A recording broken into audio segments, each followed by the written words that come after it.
Tingnan mo guys alam mo tama si Shelo Magno nakakatawa talaga yung narrative, di ba?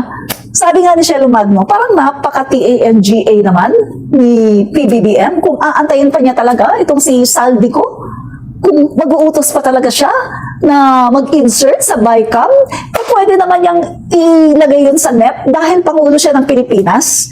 Real talk lang tayo mga kaibigan. Talagang a big failure ang kasinungalingan na ginawa na naman ng kanilang fake at tanim witness na si Saldico. Malinaw mga kaibigan, di ba pinakita ko sa inyo yung balita, no? 2018, si Saldico, ang Ako Bicol party list ni Saldico ay nakipag-alyansa sa hugpong ng pagbabago ni Sara Duterte.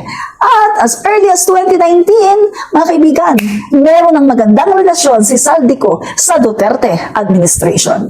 At ang patunay niyan ay napapasok niya ang PSDBM.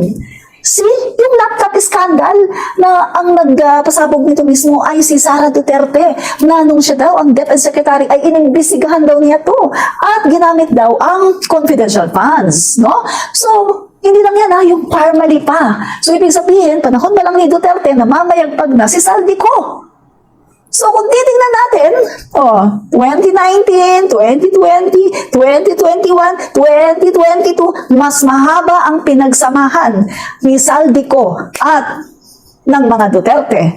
At syempre guys, malapit na kaalyado si Saldico ni dating Pangulong Gloria Macapagal Arroyo na kaalyado din ng mga Duterte na atat na iupo ang kanilang vice-presidente para maging Pangulo ng Pilipinas.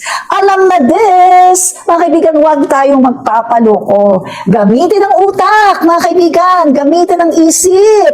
Huwag magpapaloko sa mga taong ito. Malinaw na malinaw. Real talk, walang personalan.